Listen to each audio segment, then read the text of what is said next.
Y sin más presentación, pues vamos a pasar al señor Sisto Joaquín Stautegui Miranda. Bienvenido y gracias de antemano. Muchas gracias. En primer lugar, quiero dar las gracias formalmente al INSAPROMA, tanto en la persona del presidente, quien acaba de introducirme, como del señor Euren Cuevas, por haberme invitado a participar en esta tan importante celebración de los 25 años de su nacimiento y su existencia laboriosa y exitosa del instituto. Pues bien, como se ha dicho y como es el título de esta conferencia esta noche, es para compartir con ustedes un poco sobre el tema de la biodiversidad amenazada. Se enmarca, ya dijimos, dentro del 25 aniversario del INSAPROMA y esta es auspiciada por el INSAPROMA, el Consejo Ambiental Dominicano, la Comisión Ambiental de la UAS y el Grupo Jaragua. Nosotros estamos viviendo hoy en día en un mundo muy complejo y como se habla ya con frecuencia, vivimos a través de una etapa de una policrisis. Y en particular, aparte de que como conocemos hay otras crisis muy importantes también, que son más de otra índole, nos vamos a referir a lo que concierne a medio ambiente en particular. En ese sentido, se habla de que vivimos dentro de esta policrisis fundamentalmente tres crisis particulares: la crisis climática, la crisis de la diversidad biológica y la crisis de los residuos sólidos. Yo creo que el tema de la crisis climática, cambio climático y demás es un tema que se ha establecido bien a nivel de las redes sociales, a nivel de los medios de comunicación y de los medios de difusión. Y básicamente todos tenemos algún conocimiento y alguna idea de todas las implicaciones que conlleva el tema climático y del acuerdo que se hizo en la Conferencia de las Partes de París de tratar de limitar que la temperatura promedio del planeta no excediera 1,5 grados centígrados. Esto, entre los principales impactos que nos afectan por la crisis climática, está la intensidad de huracanes, la intensidad de sequías, inundaciones, olas de calor e incendios forestales, la afectación a las infraestructuras, agricultura, disponibilidad de agua y seguridad alimentaria, y el incremento de pérdidas económicas y desplazamientos humanos. En general, la crisis climática afecta a todos los aspectos del medio ambiente y afecta también a todos los aspectos de la vida social y de la vida humana. La crisis de la diversidad biológica está relacionada directamente con la extinción y reducción de especies, que es un fenómeno que se está llevando a cabo a un ritmo y a una velocidad que nunca antes había ocurrido en nuestro planeta. Si bien, así como se ha discutido mucho, sobre todo en sus principios, sobre el cambio climático, porque nuestro planeta ha pasado por periodos naturales de calentamiento y de enfriamiento, así también ha pasado por periodos de extinción de especies y de evolución de las especies, pero tanto los cambios que se están dando a nivel del clima, como los cambios que se están dando con relación a la pérdida de la diversidad biológica, y a la extinción y a la reducción de las especies, están ocurriendo a una velocidad, a un ritmo que nunca antes se habían registrado en la historia y que son consecuencia directa de el impacto de las acciones humanas sobre nuestro planeta. Y la tercera crisis importante ambiental es la crisis de los residuos sólidos. La contaminación de los ecosistemas, tanto terrestres como marinos, que afecta y produce mortalidad y afectación en la fauna silvestre y riesgo para la salud humana y la economía. Y quizás el aspecto que terminará posiblemente o que ya sea el más importante en cuanto a los impactos negativos de los residuos sólidos, sobre todo de manera particular los plásticos, es el de los microplásticos, puesto que cada vez se está viendo más y se está conociendo más que los microplásticos, o sea, cuando los plásticos se van, eh, vamos a llamar, descomponiendo o destruyendo y van pasando de tamaño, de tamaños más grandes a tamaños más pequeños, hasta quedar convertido en partículas microscópicas de plástico, que es lo que se llaman los microplásticos, y estos se están encontrando ya en los tejidos humanos, en nuestro cuerpo, en nuestros alimentos y demás. De manera que es algo que es realmente también preocupante.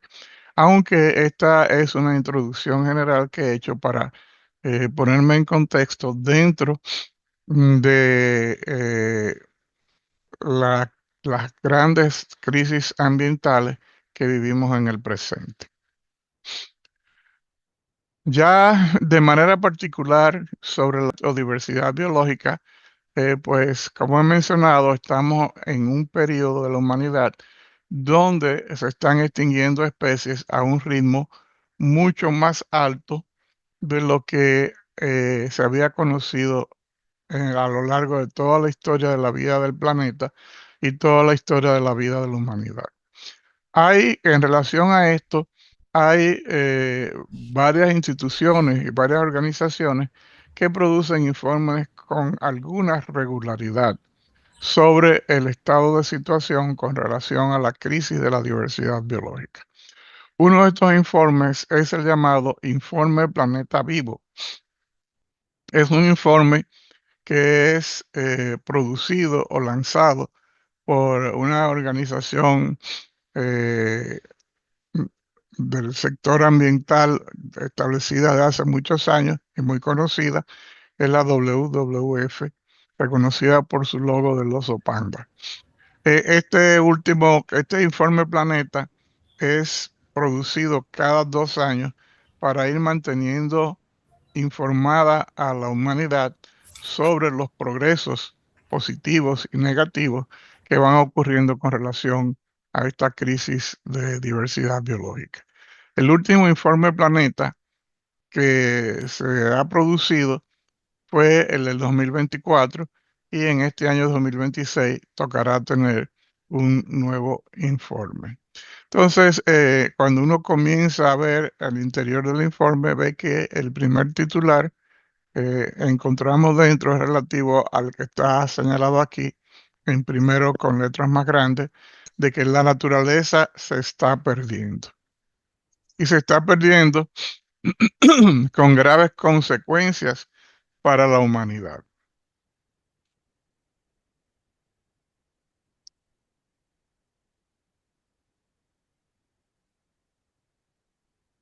Me disculpan que de vez en cuando tengo que tomar un poco de agua porque tengo un poco de problemas en la garganta.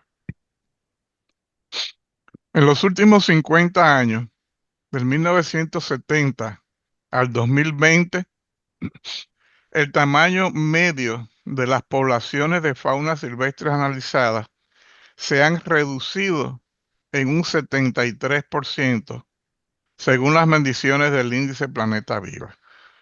Fíjense que no se trata solamente de que una especie siga presente en nuestro planeta, sino que para funcionar se requiere una determinada cantidad de individuos en el ecosistema. Por ejemplo, hay una especialidad dentro de la ciencia biológica que es la genética de poblaciones y que se estudia para conocer, entre muchas otras cosas, cómo debe ser el tamaño mínimo de una población de una especie para que ésta se pueda mantener genéticamente saludable. Entonces, cuando las poblaciones comienzan a disminuir, aun cuando las especies no desaparezcan, entonces comenzamos a enfrentar problemas desde ese punto de vista. Los descensos más rápidos se han observado en América Latina y en el Caribe, con un preocupante descenso del 95%. Fíjense que nosotros, obviamente, Caribe, estamos ahí dentro de ese porcentaje tan alto de individuos de las poblaciones de vida silvestre que se están perdiendo. Y es parte, como dije ya, del informe del planeta vivo. Otra institución muy reconocida y que trabaja en base a información basada en la ciencia es el Instituto de Recursos Mundiales. Y en con relación ya a la cobertura forestal, nos dice que el 34% de la pérdida global de cobertura forestal se ha debido a cambios permanentes en el uso de la tierra. Esos son los datos analizados entre el 2021 y el 2024. Cuando se refiere a cambios de uso permanente, se refiere a usos de la tierra que no volverán a ser recuperados por la cobertura forestal. Eso incluye generalmente la expansión urbana y estructuras similares. Entonces, también nos dice que el mundo perdió 4.3 millones de hectáreas de bosque primario tropical en el 2025. Fíjense que con estos términos de cobertura vegetal, de reforestación, etcétera, hay muchas variables, puesto que una cosa es cuál es la cobertura de árboles que tiene un área geográfica determinada y otra es el tipo de árboles que conforman esa cobertura vegetal. No es lo mismo una plantación. eh, Decíamos entonces que no es lo mismo, por ejemplo, la cobertura de árboles que se tiene en un monocultivo. Uno puede tener una plantación forestal de cualquier árbol que sea de interés, de eucalipto, de caoba africana, de caoba hondureña, y puede tener una buena cobertura forestal, pero eso no se refiere, no deja ver la calidad y la variabilidad de la vegetación que está ahí presente. Entonces, lo más importante de todo son los bosques primarios. Y los bosques primarios son aquellos bosques que todavía se mantienen más o menos intactos en cuanto a la constitución de la flora de las plantas que conformaban parte de él. Entonces, en ese sentido, la pérdida de los bosques primarios es muy importante y también nos dice el Instituto de Recursos Mundiales que en el 2025, solamente ese año, perdimos 4.3 millones de hectáreas de bosque tropical primario en todo el planeta. Y el 73% de la pérdida de cobertura vegetal ha ocurrido en América Latina y debido al cambio de uso de tierra por agricultura permanente. O sea que así como vemos que, y obviamente que hay una correlación bastante directa entre la pérdida de individuos en las poblaciones, la reducción del tamaño de las poblaciones de animales de la vida silvestre, como reporta el informe del Planeta Vivo, y la reducción de los bosques tropicales, sobre todo los bosques tropicales primarios, como reporta el Instituto de Recursos Mundiales. La UICN, la Unión Internacional para la Conservación de la Naturaleza, nos muestra esta gráfica que es muy ilustrativa. Nosotros tenemos aquí que de más de 4.860 especies, no, están bajo amenaza de extinción. Y esto representa el 28% de todas las especies evaluadas hasta el día de hoy. Y como podemos ver aquí, eh, el 41% de los anfibios del planeta están amenazados, el 26% de los mamíferos, cuando decimos de los anfibios, los mamíferos, etcétera, ya aquí estamos hablando no de individuos de una población, sino aquí estamos hablando ya a nivel de especies. El 41% de las especies de anfibios del mundo está amenazada.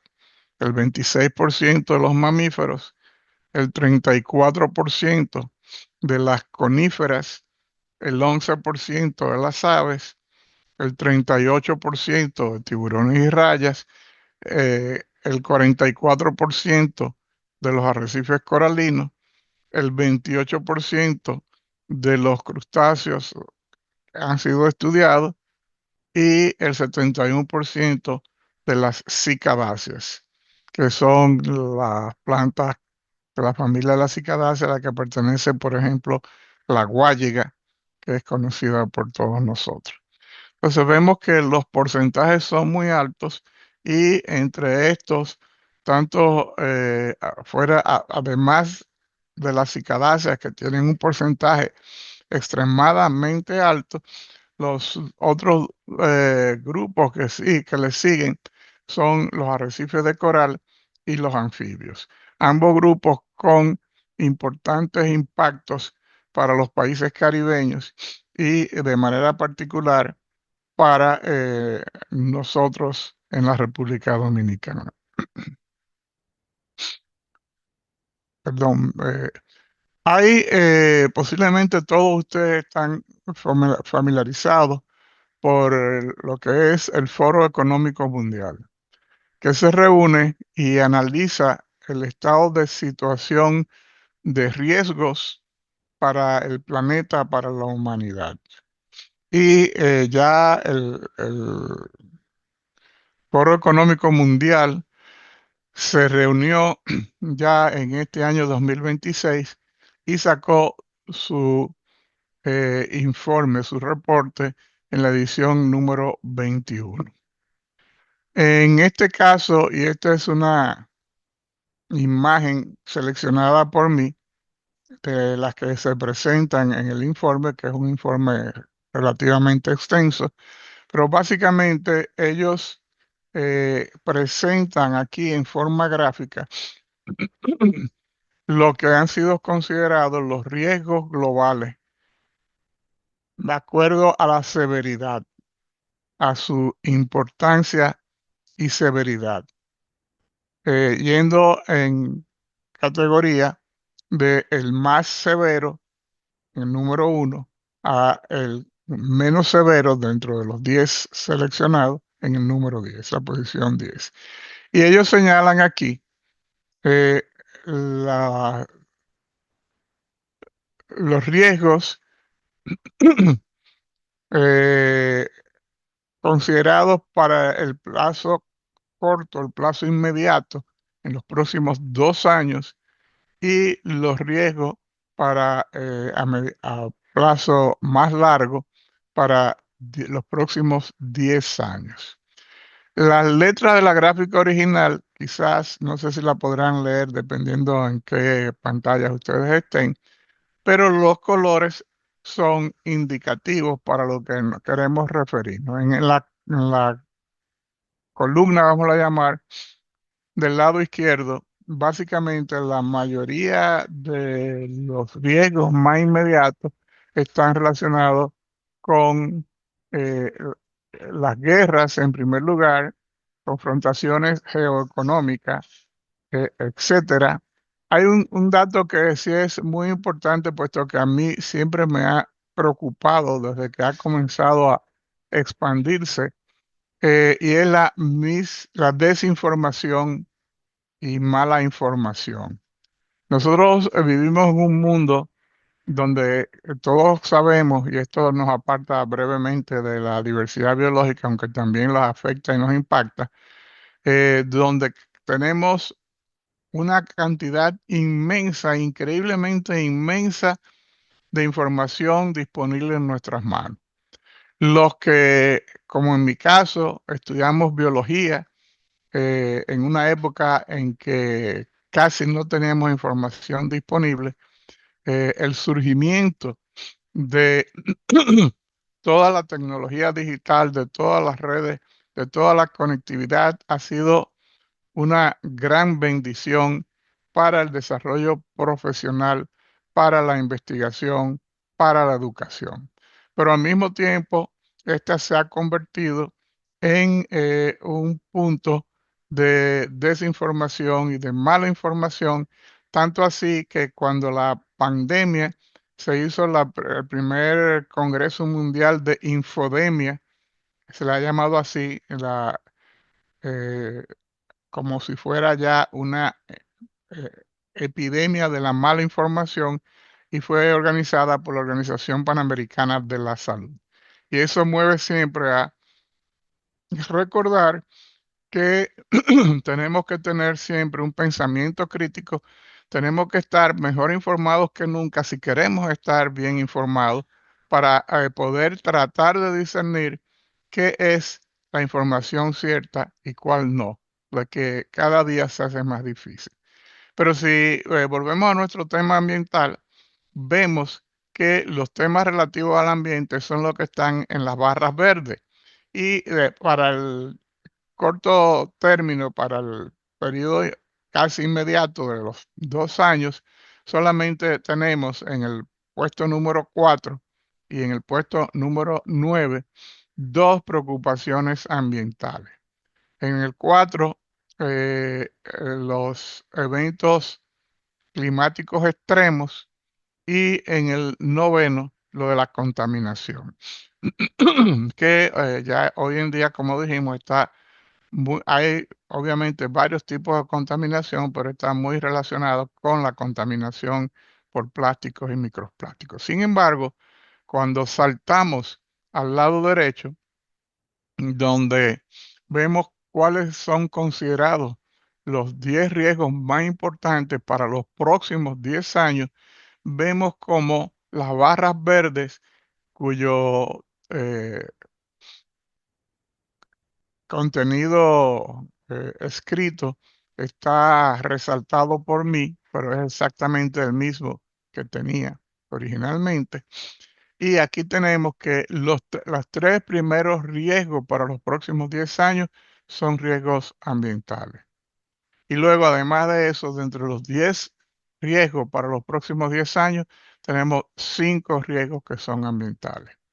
El primero es los eventos climáticos extremos, que por lo visto se tiene la percepción y el temor de que van a seguir en aumento. El segundo es la pérdida de biodiversidad y su colapso. Fíjense cómo cambia de posición y estamos hablando 10 años, o sea, estamos en el 2026 al 2036, que 10 años es un periodo relativamente corto y donde se habla ya que la pérdida de la diversidad biológica que va a tener el planeta de aquí a 10 años es mucho más preocupante y sobre todo mucho más impactante y puede producir colapso del funcionamiento de muchos ecosistemas. Cambios críticos a los sistemas planetarios que eventualmente todo esto conllevaría a escasez de recursos naturales en el puesto número 6 y de nuevo sigue la contaminación que bajó un peldaño con relación a la preocupación inmediata para los 2 años, pero sí se mantiene dentro de los 10 riesgos de mayor importancia global para el mediano plazo o plazo de 10 años. Entonces, ¿por qué nos debemos preocupar por la diversidad biológica? A medida que tenemos mayor diversidad biológica, y riqueza de especies, se diluye la transmisión de enfermedades contagiosas y reduce las posibilidades del desarrollo de epidemias y pandemias. Por eso se habla ahora tanto hay ese enfoque de una sola salud porque se reconoce que la salud planetaria, la salud de los ecosistemas, de las plantas, de los animales, está directamente relacionada con la salud humana. Entonces, en la medida en que se empobrece un ecosistema y va perdiendo su diversidad biológica, en esa medida se incrementa la posibilidad del surgimiento y la transmisión de nuevas enfermedades con el potencial de que ocurra lo que acaba de ocurrir en el 2020. Hay un autor que escribió en el 2010 un libro muy bueno que se llama, en español lo han llamado Contagio o Derrame, es una traducción del nombre en inglés, y ya en el 2010 que él publicó el libro muy extenso y muy documentado, predijo la pandemia que podría venir y que realmente vino sobre la base del análisis de situación, fundamentalmente del estado ambiental del planeta.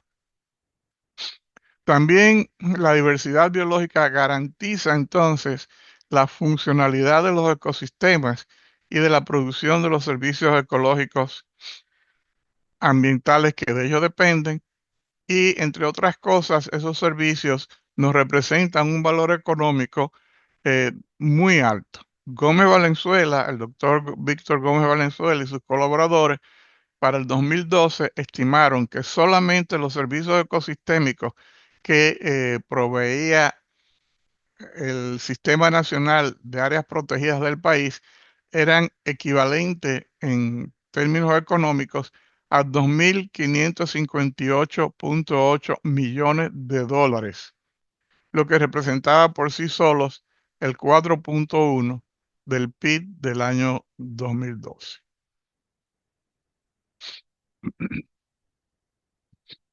Hace ya un tiempo, básicamente unos cuantos años, puesto que esta publicación que cito es del 2000, se hicieron una serie de análisis y de estudios por una alta comunidad de especialistas a nivel mundial para determinar los sitios de mayor relevancia, de mayor importancia para la biodiversidad de nuestro planeta. A estos sitios se les han llamado los sitios calientes de biodiversidad o se ha usado también en el castellano el término originario del idioma inglés de los hot spots de biodiversidad. Y estos se han definido como lugares que tienen concentraciones excepcionales de especies endémicas en lugares con pérdidas excepcionales de hábitat. Y el Caribe insular, se encuentra en quinto lugar del planeta en relación a los niveles de endemismo. Y dentro de esta posición tan alta que ocupa el Caribe insular, la República Dominicana contribuye a esto de manera muy importante. Tenemos niveles excepcionales de endemismos y tenemos también niveles excepcionales de pérdidas de hábitat. ¿Por qué nuestra biodiversidad es tan diversa? Y eso se debe a los orígenes geotectónicos de la isla de la Hispaniola. Todos conocemos, puesto que nos lo enseñan, yo no recuerdo si es de tercero o si es de cuarto de primaria, lo que somos las Antillas, las grandes Antillas, que Cuba es la más grande de las Antillas, la isla más grande del Caribe insular, nosotros la segunda. Sin embargo, hay una diferencia importante entre Cuba y entre las otras islas de las grandes Antillas con relación a la Hispaniola o nuestra isla, y es que nuestra isla, la segunda en tamaño, es la que tiene el origen geotectónico más complejo.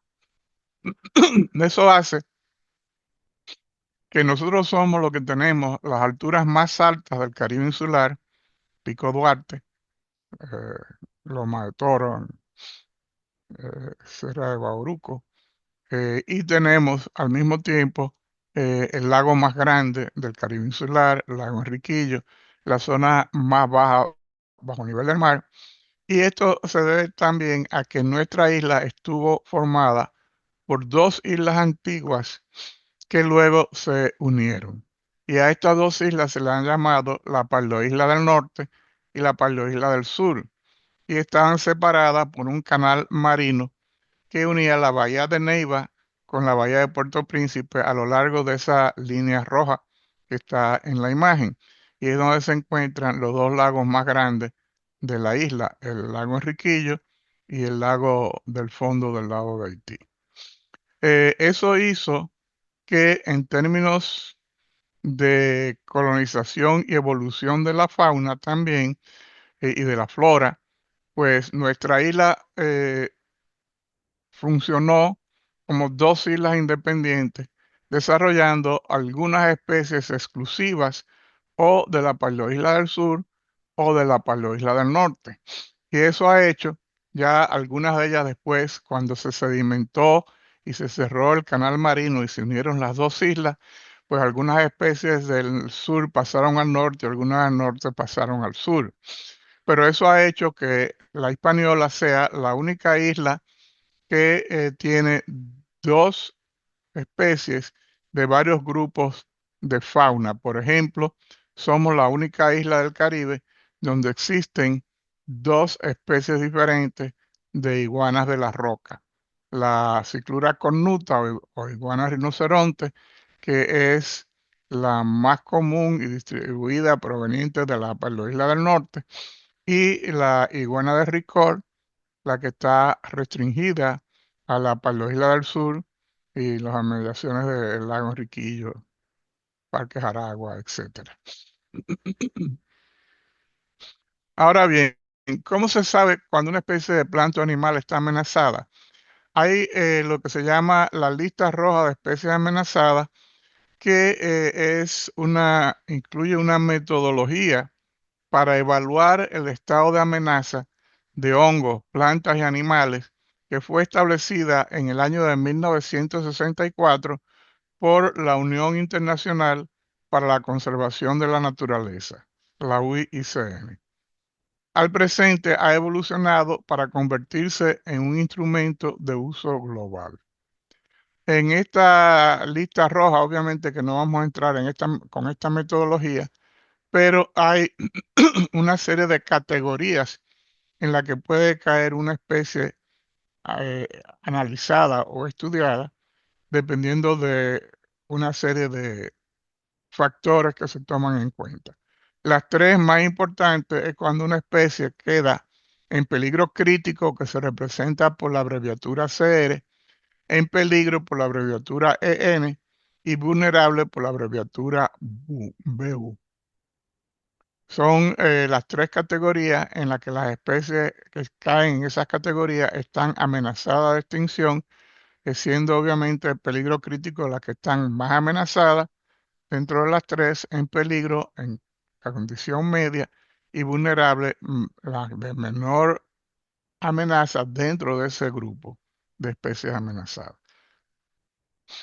Eh, los dos vertebrados, y esto obviamente que no es el momento ni el tiempo para extendernos, pero aquí hay dos especies que a mi manera de entender podemos considerar como las dos especies de vertebrados más amenazados que tenemos al presente hoy en día. Y también tienen una historia relativamente larga de trabajos tratando de proteger estas especies para que no se extingan. Y en algún momento, en otro contexto, sería bueno ver las lecciones aprendidas que se han derivado de estas dos iniciativas que han sido independientes una de otra. En pocas palabras, el cocodrilo americano en los años 70 del siglo pasado, fíjense que estamos hablando de cocodrilo americano, que es el nombre común de esta especie, Crocodylus acutus, que es una especie que tiene una distribución amplia por gran parte del Caribe, Antillas Mayores, de Centroamérica, aparte de la Florida, la puntica de abajo, y de parte del norte de Sudamérica. Es un cocodrilo, hay mucha confusión con eso, aunque aquí a veces le llamamos caimán, pero nosotros tenemos un cocodrilo que es de la especie del cocodrilo americano, Crocodylus acutus. En los años 70, cuando nosotros comenzamos a trabajar, primero desde Cibima Oasis y después del Museo de Historia Natural, la población de cocodrilos del lago se consideraba que era una población que estaba casi sin tocar. Y el número de hembras que anidaba cada año, medido bastante meticulosamente durante 3 años consecutivos, era de 150 hembras. Cuando se volvió a seguir, este trabajo se interrumpió, durante la década de los 70. En el 80 no hubo presencia técnica en el lago, y cuando se volvió en los 90, básicamente el número de nidos que se encontró fue de menos de 10. Y de ahí para acá, sobre todo con los grandes esfuerzos del equipo de vida silvestre del hoy Ministerio de eh, Medio Ambiente y Recursos Naturales, liderado en su momento por Gloria Santana, pues y hoy en día seguido por Joel como sucesor de Gloria, pues los estudios del cocodrilo no han sido continuos, han tenido interrupciones por periodos relativamente largos. Solamente para dejar el dato, una hembra de cocodrilo americano generalmente dura 10 años para alcanzar la madurez sexual y comenzar a reproducirse. Pone huevos una sola vez al año, a veces no todos los años, y el máximo de huevos que pone es de menos de 30 huevos. Entonces, recuperar a una población como el cocodrilo es un trabajo continuo a mediano y a largo plazo. Ahora mismo estamos en un buen momento y esperamos que eh, esto se pueda continuar así. Con el gavilán de la Hispaniola, que estuvo posiblemente más amenazado o tan amenazado como el cocodrilo americano, es una ave endémica, considerada como una de las más amenazadas no solamente de República Dominicana y de Hispaniola, sino del mundo. Y cuando se comenzó a trabajar, o actualmente se trabaja con el Fondo Peregrino, una organización internacional, junto a Fundación Propagás, el Sodón y la Fundación Punta Cana. En el 2011, cuando se comenzó a trabajar, el número de parejas reproductoras que había era solamente de 37. Y al 2024, este número había aumentado en 155. Pero una de las experiencias que se saca es que recuperar especies en peligro de extinción, sobre todo que están muy amenazadas, primero, es posible. Segundo, es algo que tiene que ser basado en la ciencia. Y tercero, que tiene que ser en base a un trabajo continuo, sin interrupción. Y los ecosistemas, así como existe la metodología para evaluar las especies, pues también se ha desarrollado más recientemente, se adoptó en el 2014, la llamada lista roja de ecosistemas, para evaluar el estado de conservación de los ecosistemas y basado en criterios científicos, realizar análisis que evidencien el riesgo de colapso de estos. La República Dominicana está iniciando ese proceso para realizar la evaluación también bajo la metodología de lista roja de ecosistemas de la UICN. Los resultados que se obtengan serán muy interesantes y muy oportunos. Entonces, ya de manera concreta, una vez que se han hecho las evaluaciones, aquí en la República Dominicana, el país, a través del Ministerio de Medio Ambiente y Recursos Naturales, ha hecho dos evaluaciones de listas rojas nacionales, una en el 2011 y una en el 2018. Y ahí están los numeritos. CR, recuerden que quiere decir especie en peligro crítico, EN en peligro, vulnerable. En el 2016, el Jardín Botánico hizo la evaluación de una buena parte de las plantas vasculares del país y los datos del 2026 son actuales, revisados el día de hoy prácticamente, de lo que tiene la lista roja global de la UICN. Y se pone una nota señalando, y aunque no vamos a entrar en detalle, solamente queríamos indicar un poco cómo se determina que una especie está o no en peligro de extinción hoy en día. Pero las diferencias en números, sobre todo entre la data global de la UICN y los datos nacionales, es que la evaluación nacional solamente evalúa la especie dentro de su territorio nacional. Si es una especie que tiene una distribución geográfica más amplia, que esté en Haití también, o que esté en todo el Caribe, o que esté en parte de Centroamérica. Entonces, la evaluación se hace en base a toda esa área de distribución y eso conlleva a que hayan diferencias en los resultados.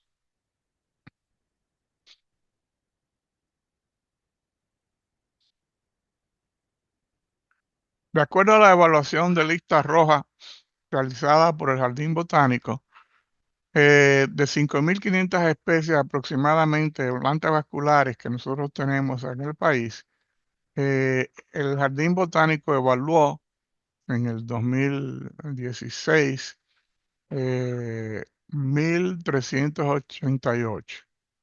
Y de esas 1.388, 1.330 resultaron estar amenazadas.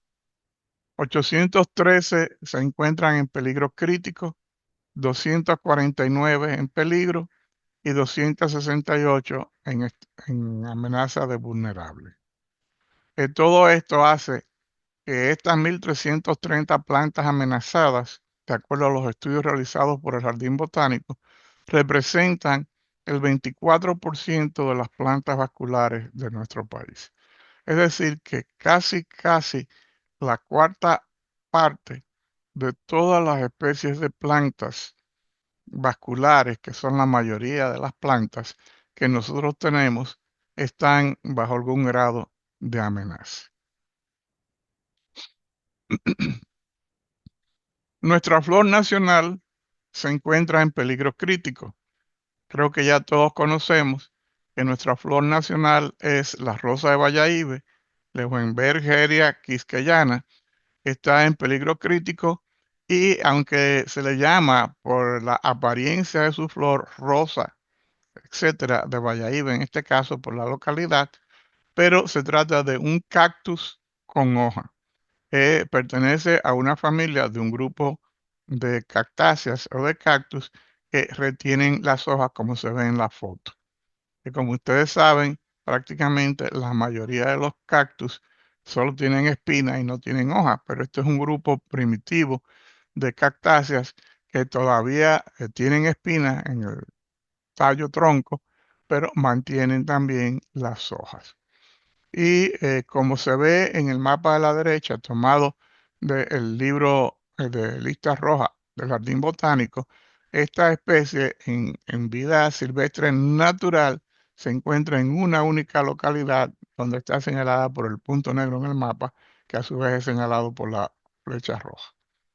Tiene la particularidad también de que son de sexos separados, hay plantas hembras y hay plantas machos, y entonces, aunque se pueden reproducir por estacas o por esqueje, y se reproducen a partir de un individuo, van a ser todas también de ese mismo sexo, puesto que son clones, y es necesario tener ambas. El Jardín Botánico viene haciendo esfuerzos para el rescate y la conservación de esta planta desde hace años. También el Fondo Marena ha aportado con un proyecto que tuvo hace unos años sobre a dar a conocer y educar sobre la importancia de esta especie que representa nuestra flor nacional.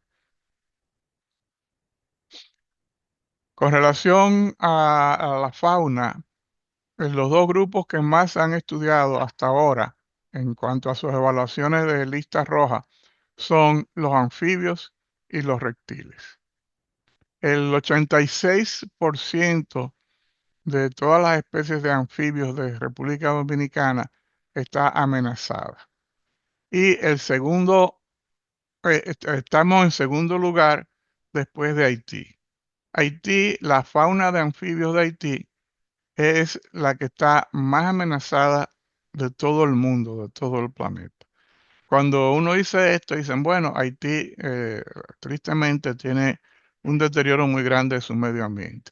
Pero después, cuando decimos que la segunda más amenazada de todo el planeta es la de República Dominicana. De manera que tenemos que cuidarnos porque dicen que guerra avisada no mata soldado.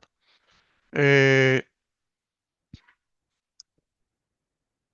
Ahí en la foto a la rana de Patricia, que está una rana muy interesante, que ahorita hablaremos un poquitico más sobre ella, y que se encuentra en peligro crítico.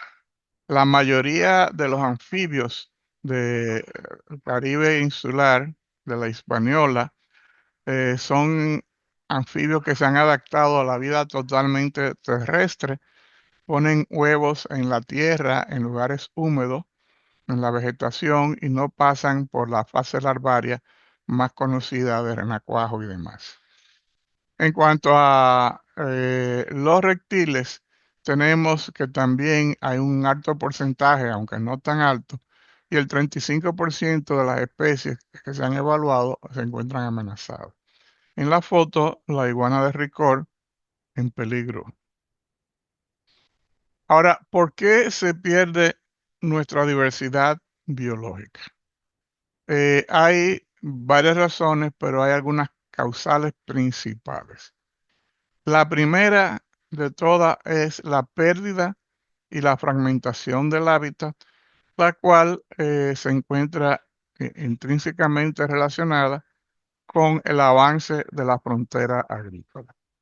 En un estudio reciente que luego que estaba trabajando desde ayer en esta presentación, vi que hoy salió a nivel internacional, puesto que usamos la misma fuente de un estudio que se dio a conocer justamente ahora, muy recientemente, y de ahí sale esta gráfica que dice, es del Instituto de Recursos Mundiales, un informe del Observatorio del Instituto de Recursos Mundiales, basado en observaciones satelitales, en que entre el año 2021 y el 2024, la República Dominicana perdió 291.036 hectáreas de cobertura vegetal, que en la gráfica se representa, la flecha azulita la está marcando, y ven que la gráfica de dona, como se le llama por la forma,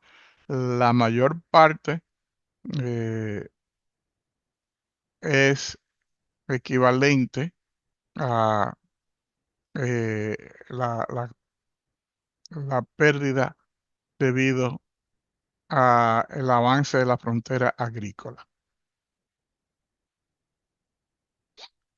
Luego,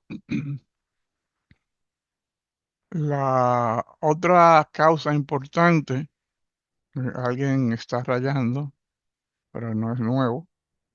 eh, la otra causa importante que impacta a la diversidad biológica son las llamadas especies exóticas invasoras. Y aunque tenemos unas cuantas, no llegué a poner, por ejemplo, al moribibí gigante, que es una prima hermana del moribibí, con que todos nos entretuvimos cuando niños tocándole las hojas y viendo cómo cierra, pero esta es una especie invasiva, invasora, exótica, que afecta principalmente a los márgenes de los ríos y que alcanza un tamaño, es arbustiva, pero de un tamaño muy alto y crea grandes eh, bloques de plantas muy espinosas que básicamente no permiten otros crecimientos. En términos de la fauna, tenemos, y estos son solamente tres ejemplos, la iguana verde, que posiblemente ya ustedes la conocen y la han oído mencionar, es una iguana oriunda de México, centro y norte de Sudamérica. Es una iguana introducida, es una iguana que ya que está causando estragos en muchas partes del mundo, se reproduce con bastante rapidez, es un animal básicamente arborícola, es fundamentalmente herbívoro, causa daños a la agricultura, puede transmitir algunas enfermedades, causa daños a infraestructura, tendidos eléctricos, carreteras, etcétera, etcétera. Y se fue la... ¿Me escuchan? Sí, ¿Aló? sí, lo escuchamos, señor Sisto. Si puede volver a compartir, por favor. Sí, voy a ver porque se salió la... um,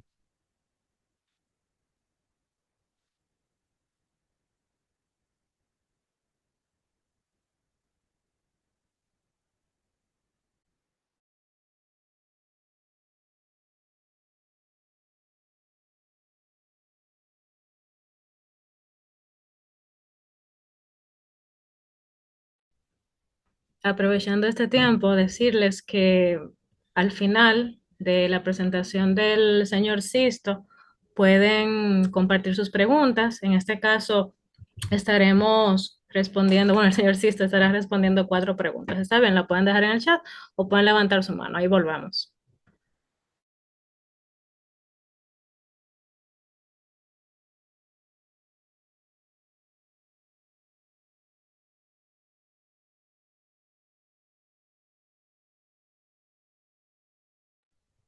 Listo, Sisto, lo estamos viendo ya.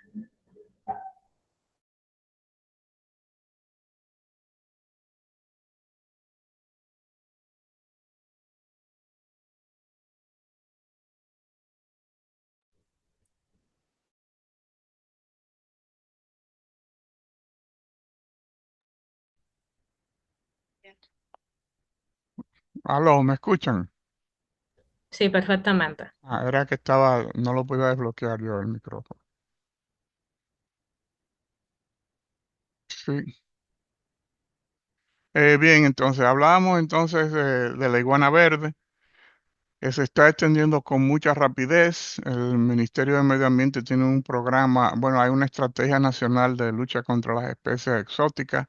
El ministerio tiene un programa para tratar de controlarla, pero esto requiere un trabajo mucho mayor y unos recursos mucho mayores de lo que se disponen actualmente. Es algo que yo personalmente creo que eventualmente dará más dolores de cabeza. Otra especie exótica invasora importante es el caracol gigante africano, Acatina fúlica, que fue introducido por el este accidentalmente y que se encuentra hasta ahora se ha podido mantener controlado en el este. Tiene un potencial reproductivo muy grande, además de que puede transmitir algunas enfermedades, también eh, causa grandes impactos negativos a la vegetación y a la agricultura. Y tenemos al pez pleco o pez diablo, oriundo de Sudamérica, que está acabando con todos nuestros cuerpos de agua dulce, el Hippostomus plecostomus. Nosotros tenemos que estamos invadidos por todos los frentes: mar, agua, tierra. En el mar es una historia interesante, la del pez león, que es un pez también invasor marino, pero en este caso se hizo una buena campaña desde el principio, ya que su carne es muy apetecida, y se hizo una buena campaña para que fuera pescado y consumido. Y parece que ha tenido un impacto bueno y se ha logrado reducir bastante la presencia del pez león en nuestras aguas del mar.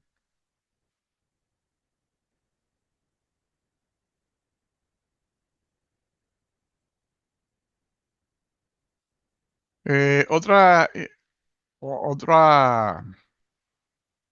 causa de impacto sobre la diversidad biológica es el cambio climático. Algunos impactos se conocen de manera ya, otros impactos se presumen en base al análisis de la ciencia y otros todavía no se conocerán. Para las especies de alta montaña, como la rana de Patricia, que la había mencionado ahorita, la foto de la izquierda, esta es una especie de rana, de anfibio, que solamente vive por encima de los 2000 metros de altura en la cordillera central.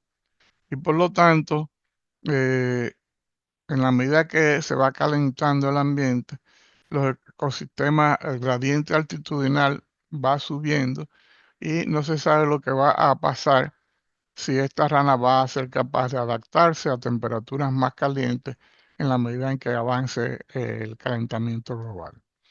Otro impacto también importante, pero que todavía en nuestro caso no se ha estudiado, es que en las tortugas y en los cocodrílidos, el sexo del individuo que nace depende de la temperatura a que se incuben los huevos. Y entonces, dependiendo de esta temperatura, puede hacer que varíe y que entonces solamente se produzcan machos o solamente se produzcan hembras, como sería en este caso, es un nido de cocodrilo americano en la isla Cabrito, lago Enriquillo. Y lo que más se ha visto, se conoce y un impacto de gran envergadura, es lo que se llama el blanqueamiento de los corales, que es cuando el coral pierde la parte de tejido vivo y entonces queda el esqueleto calcáreo blanco, como se ve en esa foto, mitad blanco, todavía con la parte de abajo con tejido vivo. Y es un fenómeno que se viene repitiendo en los mares del mundo y en los mares del Caribe. Ahora en el año recién pasado, 2025, hubo un episodio importante. Una cosa importante con relación al cambio climático es que la mayoría de los seres, de los animales, son animales de lo que popularmente en la escuela le decían a uno de sangre fría. Es decir, son animales que no regulan por sí mismos la temperatura de su cuerpo. Desde los reptiles para abajo, todos los animales dependen de la temperatura del medio ambiente para regular su temperatura. Solamente las aves y los mamíferos, que nos incluyen a nosotros, mantenemos una temperatura constante en base al metabolismo del cuerpo. Y esa temperatura, que es importante para los animales que no regulan su temperatura propiamente dicho, es muy cerca de la llamada temperatura letal en la cual comienzan a morir. Y cuando decimos muy cerca puede ser un grado y medio de diferencia. Y esto se está viendo en el impacto que se está teniendo con los arrecifes de coral. ¿Cómo seguir adelante y qué se está haciendo? Posiblemente ustedes todos conocen que desde la cumbre de la Tierra, cumbre de Río o conferencia mundial de Naciones Unidas sobre Medio Ambiente y Desarrollo del 1992, surgió un acuerdo multilateral medioambiental, el Convenio de la Diversidad Biológica. Dentro de este convenio se llevan esfuerzos globales por todos los países del mundo que son parte de este convenio, que prácticamente son todos, incluyendo la República Dominicana, para hacer acciones a favor de la conservación de la diversidad biológica. En este momento nos encontramos ante un proceso de una nueva revisión y cambio con lo que se llama el Marco Global de la Biodiversidad, Kunming-Montreal. Kunming porque originalmente se comenzó a trabajar en Kunming, China, vino la pandemia y se movió a Montreal. Y este marco global incluye 4 grandes objetivos para ser alcanzados al año 2050 y 23 metas para ser alcanzadas al 2030. La República Dominicana se encuentra en su proceso de revisión y adecuación de su Estrategia Nacional de Biodiversidad y revisión de sus objetivos y metas acorde a este marco global. Eso es, digamos, en cuanto a lo más macro. Entonces, en correlación al fortalecimiento, todas estas acciones que se hacen en principio deben ser basadas en la ciencia. Y hace falta un fortalecimiento de las instituciones que se dedican al trabajo con la diversidad biológica, las academias o universidades, los organismos gubernamentales, los no gubernamentales del sector privado. Entre ellos instituciones como el Museo Nacional de Historia Natural y el Jardín Botánico Nacional. Hace falta mantener, incrementar la capacitación de recursos humanos, más becas, más academia, más recursos, mayores recursos financieros, tanto nacionales como internacionales, y la transversalización de la biodiversidad a nivel de los instrumentos nacionales, provinciales, municipales de planificación y gestión. Dos instrumentos esenciales desde mi punto de vista son las áreas protegidas, algo que va a permitir que nuestras generaciones futuras, las que sigan viviendo en los años venideros, pues puedan seguir contando no solamente con la riqueza de especies que tenemos ahora, sino que puedan seguir contando también con los servicios ecosistémicos esenciales para que podamos tener una vida digna y una vida adecuada y una seguridad alimentaria. Y por otro lado, a todo aquello que no quede y no se pueda tener dentro de las áreas protegidas, entonces deben ser gestionadas ambientalmente adecuadamente. Y para ello, dos instrumentos muy importantes son las evaluaciones de impacto ambiental y el seguimiento que se debe de dar al cumplimiento de las licencias ambientales. Finalmente, queríamos hacer un llamado a que nunca liberen animales a la vida silvestre. Con frecuencia, las personas, cuando tienen alguna mascota o animal exótico, que casi siempre se les regalaron a un hijo y ya no la pueden tener, quieren hacer un acto humano de liberarlas en el medio ambiente, donde una parte de ellas lo más probable es que se van a morir porque no van a saber qué encontrar de comida o cómo refugiarse, pero las que no lo hacen con mucha frecuencia se convierten en especies invasoras en plagas.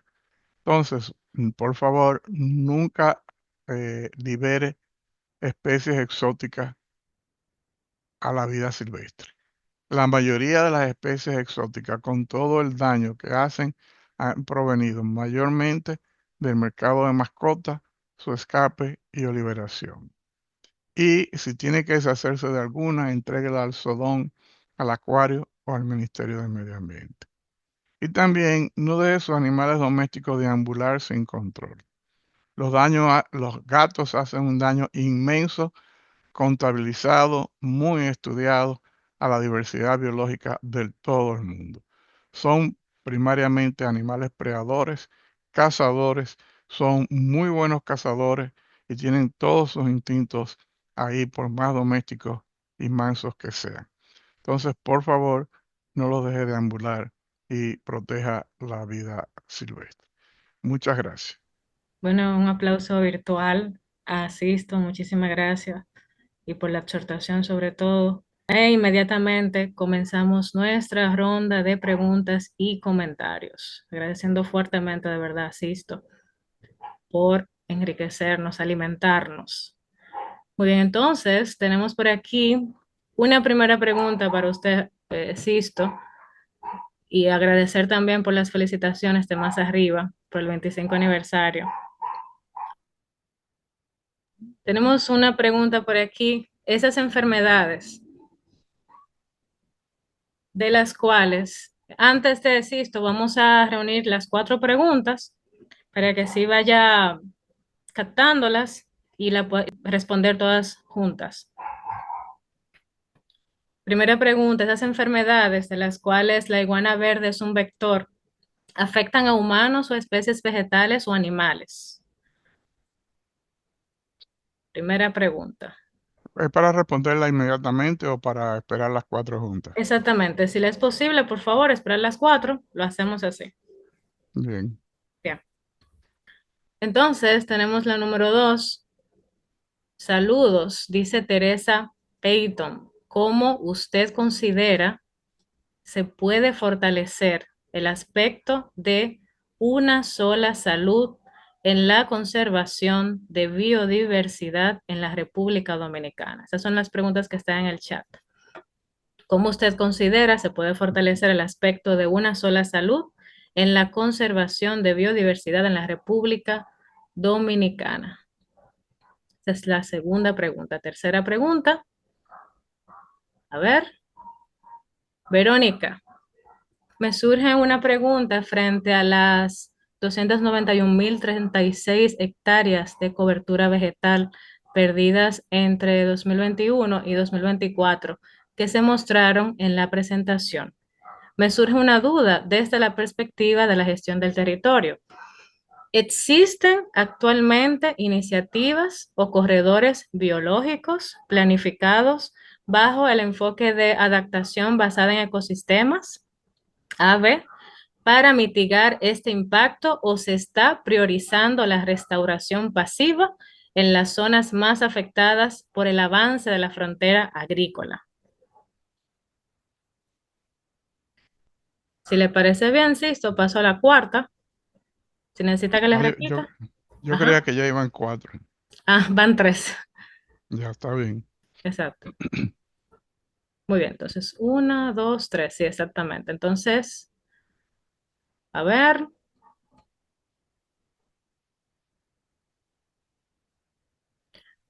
Muy bien, Daniela Espinal pide una entrevista. Vamos a guardar tu mensaje, Daniela. Eh, Muy bien, entonces Henry Abreu, excelente, siempre profesisto.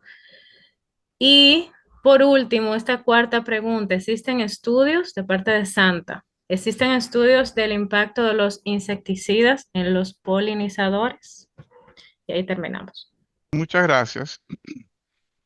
Bueno, en relación con la iguana, los reptiles muchas veces, como otras especies animales, pueden ser portadoras de algunas bacterias o virus, en el caso de reptiles, bacterias, que pueden transmitirse a humanos y producir enfermedades. Entonces, las enfermedades potenciales de las iguanas son mayormente a humanos, más que a animales domésticos y etcétera.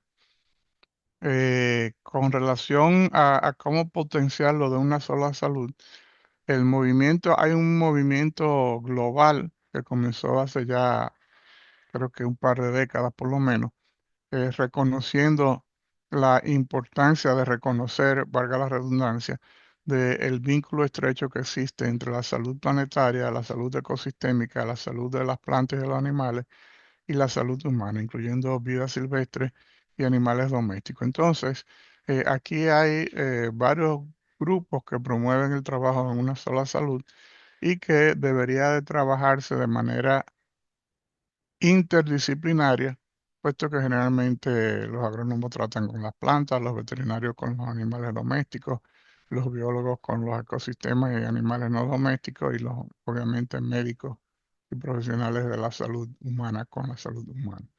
Es algo que yo creo que todavía es una opinión un poco sin demasiado data de mi parte, pero creo que todavía es un poco débil en el país y que debe de seguirse fortaleciendo. En cuanto a las hectáreas, que fue que me confundí ahí, se dan dos preguntas. Si existen corredores, bueno, aquí está el Corredor Biológico en el Caribe, que es una iniciativa que comenzó con una iniciativa gubernamental que comenzó con los gobiernos de los países de Cuba, Haití, República Dominicana, se ha expandido, incluye también a Jamaica y a Puerto Rico en la actualidad y promueve el corredor biológico en el Caribe, sobre todo eh, en relación a especies migratorias, tanto terrestres como aves migratorias, como especies marinas, como tortugas marinas, etcétera, etcétera. Esta iniciativa de corredores biológicos a otros niveles no tan extensos como el corredor biológico en el Caribe.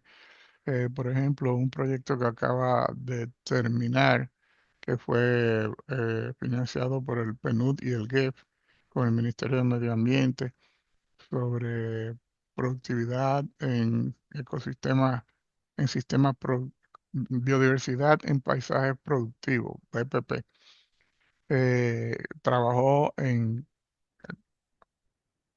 promover conectividad entre diferentes fincas en los lugares donde trabajaron: Sierra de Neiva, Cordillera Central, Cuenca Baja de los Ama. Hay algunas instituciones nacionales que están trabajando con adaptación basada en ecosistemas, con proyectos financiados por diferentes fuentes, incluyendo el Fondo para la Biodiversidad Caribeña. En cuanto a la entrevista, bueno, pues si la persona desea una entrevista, pues podemos después ponernos en contacto y ver a qué se refiere específicamente. Y en cuanto a los insecticidas, a los polinizadores, yo realmente no sé si hay eh, algún trabajo al respecto. Yo creo que vi por aquí que estaba el doctor Colmar, que trabaja en control de plagas. No sé si él tiene alguna información que pueda decir al respecto. No sé si todavía está ahí conectado. ¿Puedes repetir el nombre, por favor, Sisto? Sí, cómo no. Colmar. Ah, ok, sí, Colmar saludó. No sé si usted, Colmar, tiene una invitación a colaborar. Colmar, ahí está Colmar Serra. Eh, Sisto le invitó, no sé si estaría disponible, Sisto le invitó a ver si colaboraba con una preguntita que hicieron por aquí sobre el, el efecto de los insecticidas en los polinizadores, el impacto. Si quisiera colaborar un poquito. Y adelante, señor Colmar Serra. Bueno, buenas noches. Muchas gracias, Sixto, por la excelente presentación. Que yo sepa, o sea, hemos trabajado muy de cerca el tema también a los impactos sobre los polinizadores en algunos de los estudios que hemos realizado, pero no se ha realizado que nosotros sepamos ningún estudio dirigido directamente a este grupo. Y si hay algunos estudios es solamente sobre la abeja melífera, que es una especie exótica también, o sea, sobre las especies nativas endémicas no hay prácticamente nada. Y bueno, sí sabemos por ¿cómo se llama? Por algunas invitaciones que nos han hecho asociaciones de apicultores, de que hay un efecto muy fuerte relacionado con los campos tratados con plaguicidas masivamente, como los tomates, como algunos, sobre todo en el Valle de Azo hemos visto eso, y también en otras zonas más montañosas donde hay mucha aplicación de pesticidas y mortalidad alta de colonias de abejas. Pero ya le digo, es la abeja melífera que siempre ha jugado un papel más importante desde el punto de vista económico. Gracias. Bueno, entonces solo queda agradecer otra vez. Queda agradecer a usted, Sisto, pero también a Grupo Jaragua, y que también Sisto, ¿verdad? Grupo Jaragua, el Consorcio Ambiental Dominicano, la Comisión Ambiental de la UAS, Universidad Autónoma de Santo Domingo, por acompañar en ISAPROMA en esta celebración de un cuarto de siglo e invitar a los participantes a estar atentos a las demás actividades. Muchísimas gracias, que tengan muy buenas noches y gracias por coincidir.